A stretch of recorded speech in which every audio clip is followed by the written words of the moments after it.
ada seorang pemuda pengusaha sukses online. Siapa dia? Ikuti saya hari ini.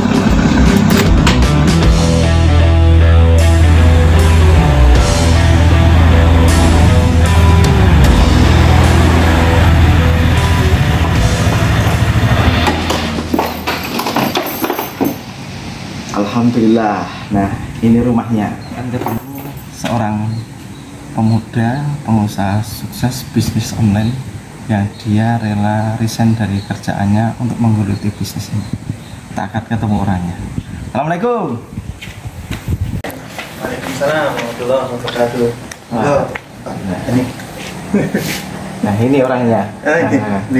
Ya, kita ngobrol-ngobrol sama beliau. Oh, gini. Gimana? Bisnisnya tuh di dalam macam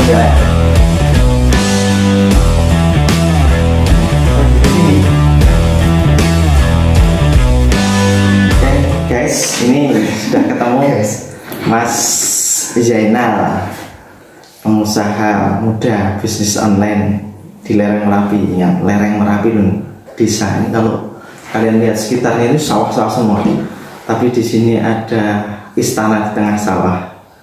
Nah, kita akan banyak tanya ke Mas Zainal ini bagaimana kisah hidupnya bisa sukses di dunia bisnis online. Assalamualaikum Mas Zainal. Waalaikumsalam warahmatullahi wabarakatuh. Mas Zainal sekarang ini kalau boleh tahu di Sabrang Wetan ini ya, biar rekan-rekan juga tahu tentang seluk-beluk Mas Zainal. Mas Zainal ini apakah pernah belajar di luar negeri atau di mana kisah hidupnya sehingga bisa seperti ini, atau kemudian autodidak saja bisa sukses kayak sekarang? Ya, kalau cerita tentang perjalanan hidup ya memang nggak pernah ini ya, sekolah luar negeri belum pernah. Paling sekolahnya ya di dekat sini Cangkringan tuh ada SMP Watu-Wate, SD-nya SD Kiaran, itu di desa saja. Terus sekolah di Manpakem. Nah, setelah itu berlanjut ke Universitas Negeri Yogyakarta. SPD berarti? SPD. Wow. Pendidikan Teknik Elektronika. Niku. Pendidik kok bisa menyeberang ke dunia bisnis ya? Nah, ceritanya gimana coba? Iya. Kalau ceritanya dari dulu saya senang berbisnis. Dari dulu senang berbisnis, mulai dari kuliah itu senang berbisnis. Misalkan saya dulu tinggal di semacam pondok seperti itu, di pondok mahasiswa. Itu juga sudah jualan salah tak jual butiran-butiran, itu satu butir misalnya 500 kayak gitu, terus diambil sendiri sama orang. Kemudian ikut di organisasi kemahasiswaan juga kebetulan dapat bagian di bagian usaha.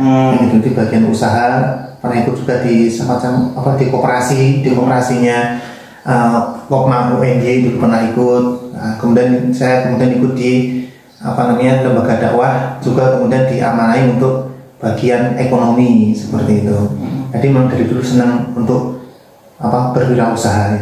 Dan memang dulu waktu SMA, waktu di MAN itu memang suka baca-baca buku tentang kewirausahaan gitu. Nah, tentang buku berpikir dan berjiwa besar kayak gitu. Nah, itu dari SMA udah senang baca-baca seperti itu. Dan cita-citanya ketika kuliah dulu inginnya itu adalah pengen punya perusahaan gitu ya. Perusahaan elektronik. Karena dulu masuk di pendidikan teknik elektronika. Itu saya ingat waktu ospek itu cita-cita pengen punya perusahaan elektronik kayak gitu. Nah, walaupun sekarang jadi ya ada elektroniknya, itu mesin jahit gitu. Dan HP gitu kan. Nah, gitu. Berarti yang perlu digarisbawahi, ternyata menjadi pengusaha itu harus dimulai dari mindset dulu ya. Ya, mindsetnya dari awal itu sudah senang berwirausaha.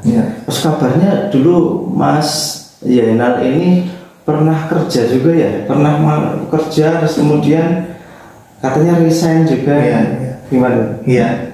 Betul, dulu saya setelah selesai kuliah itu saya bukan orang yang pandai untuk berkomunikasi.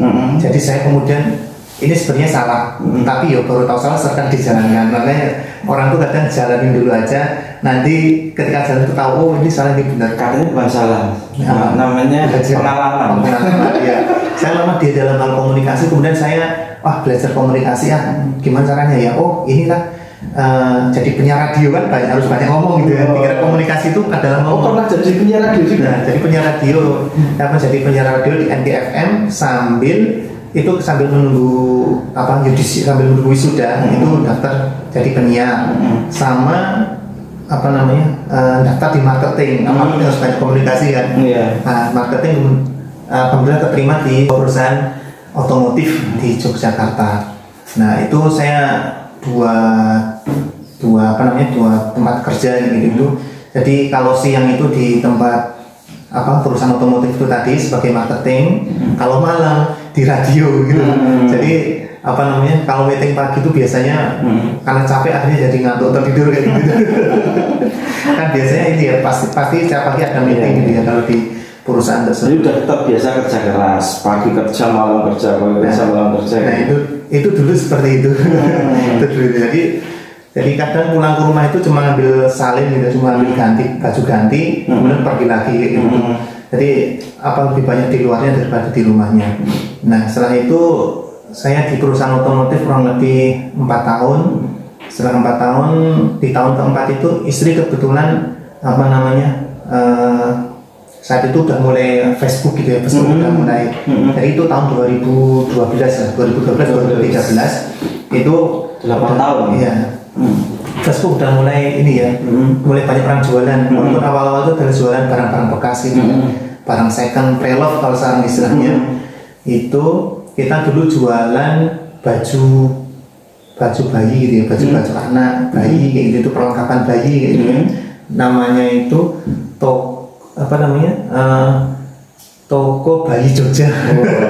Namanya Toko Bayi Jogja. Jadi kayak perlu dicatat pertama kali membuat brand Toko Bayi Jogja. Nah, jadi kesannya kayak jualan bayi gitu.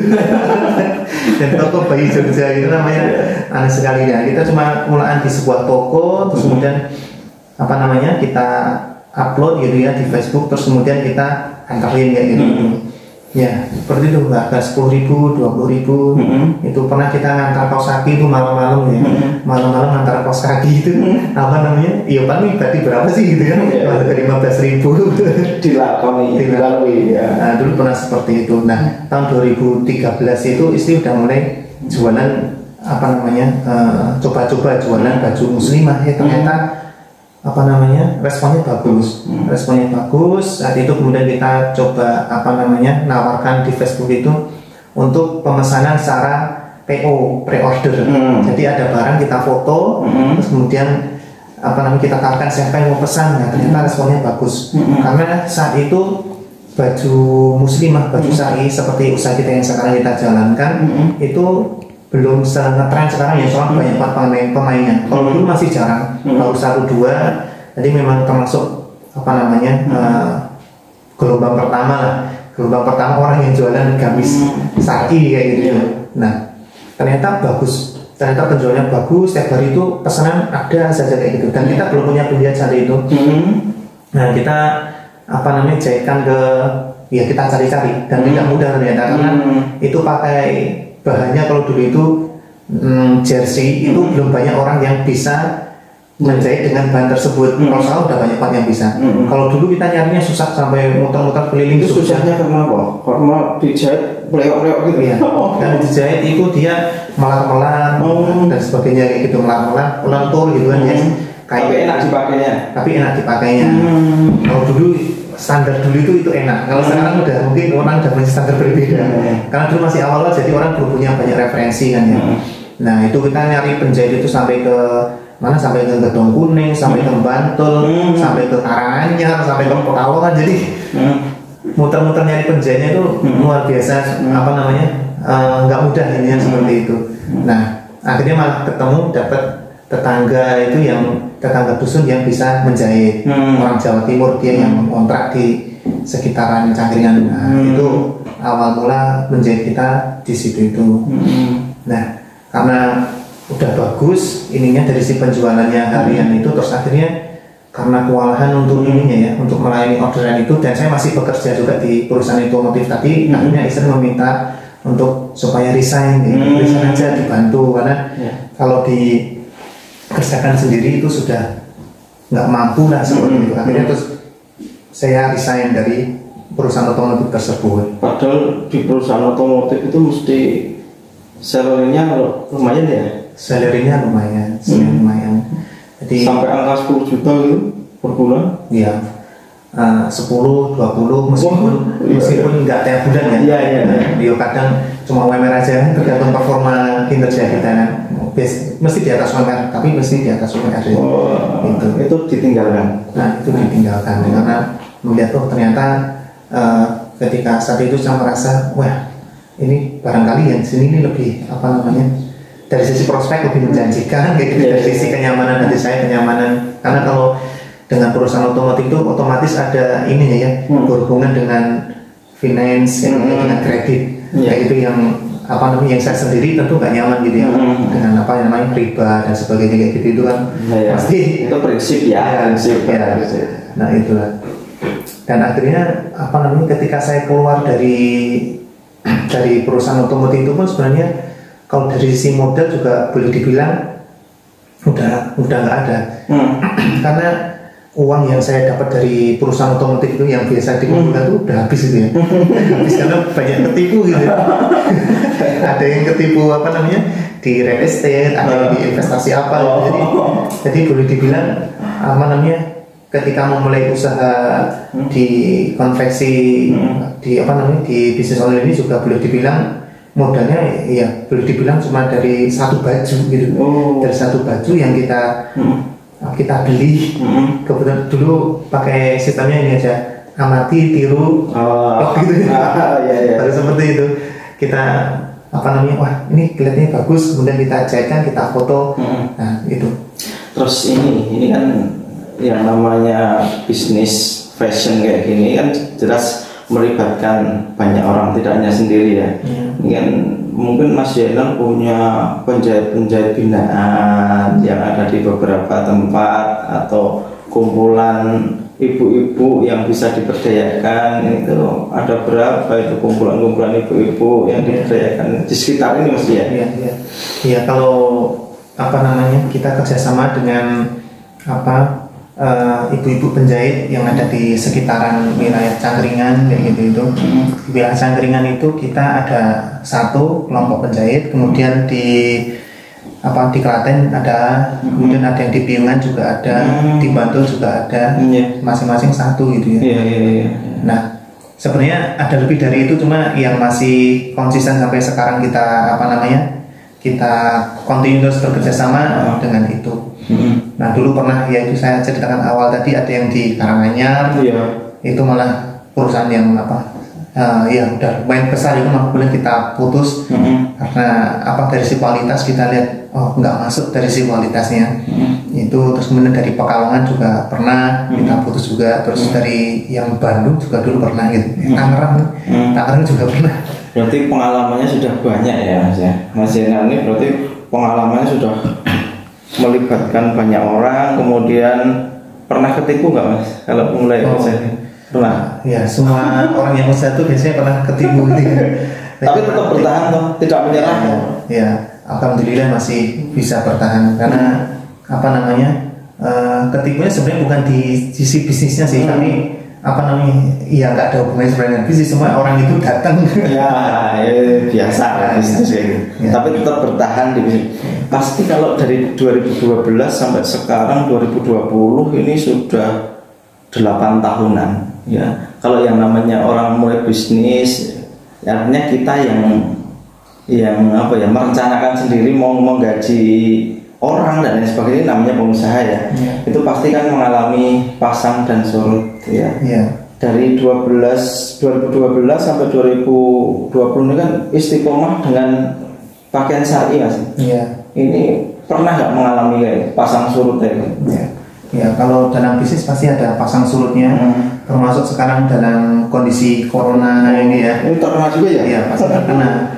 Biasanya kalau orang usaha fashion itu panennya saat lebaran, terus setelah lebaran biasanya agak turun gitu ya. Nah ini pun juga sama, kita lebaran kemarin alhamdulillahnya masih ya boleh dibilang masih hampir sama lah dengan tahun kemarin gitu, jadi nggak terlalu ini banget karena sebelum corona itu kita sudah buka pemesanan, jadi orderan udah masuk semua. Jadi ketika corona ini sebenarnya tinggal menyelesaikan hutang-hutang dari orang yang sudah beli ketika sebelum masa pandemi itu tadi. Nah itu kita alhamdulillah, jadi kalau dari sisi omset nggak terlalu inilah. Cuma setelah lebaran seperti ini memang biasanya kondisinya turun ditambah dengan kondisi pandemi ini. Nah kita sebagai pengusaha dituntut untuk semakin kreatif. Nah, ini gimana? Ya. Ceritanya gimana? Kreativitas yang mungkin bisa ditiru rekan-rekan sekalian. Ya, kreativitas selama di era pandemi ini adalah yang pertama adalah kita semakin pandai untuk melihat peluang yang ada. Karena kalau di masa pandemi ini pasti orang pengennya adalah mendapatkan pendapatan penghasilan. Jadi yang penting itu bisa menghasilkan cash halal, nah itu langsung kita ambil saja. Istilahnya low hanging fruit. Jadi apa yang bisa kita jual Jadi di masa pandemi ini sempat mencoba jualan sayuran, jualan macam-macam lah gitu yang bisa kita jual, kita bisa cepat menghasilkan. Jadi bagaimana cash itu di luar pakaian syar'i juga bagaimana kita terus bergerak. Iya, betul. Tidak menyerah dengan keadaan, struggle, bertahan.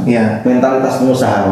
Dan juga itu tadi peluangnya adalah ketika masa pandemi ini ada banyak orang yang dia itu penghasilannya menurun, terus gajinya dipotong. Nah itu sebuah masalah yang sebenarnya perlu kita selesaikan. Salah satunya kita bantu fasilitasi sediakan barang yang itu bisa dijualkan oleh mereka sehingga mereka mendapatkan penghasilan tambahan karena gajinya dipotong. Nah makanya kemudian kemarin kita banyak buka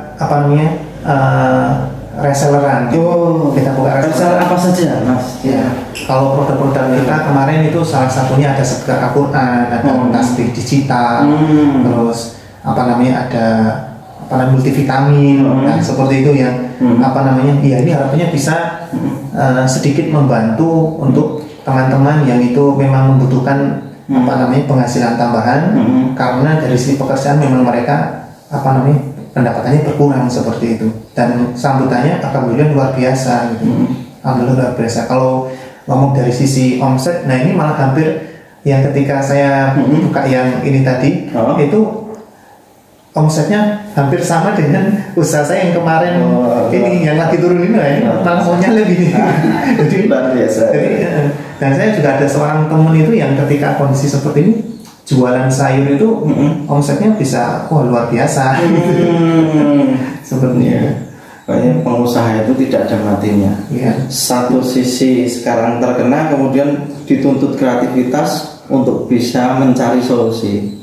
Dan beliau menemukan itu karena pengalaman pernah jual pakaian bayi, persewaan macam-macam tadi, terus kemudian pakaian syar'i, dan sekarang jual speaker aktif Al-Quran, tasbih digital, sayur,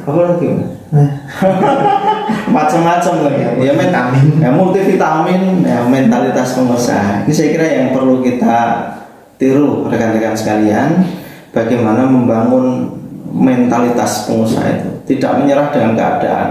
Corona kemudian kita diam diri di rumah, kemudian menyerah dengan keadaan, itu bukan mentalitas pengusaha. Yang perlu kita tiru dari Mas Zainal, terus bergerak, kreatif, cari solusi, dan yang paling utama bagaimana bisa menolong banyak orang di sekitarnya dengan jualan.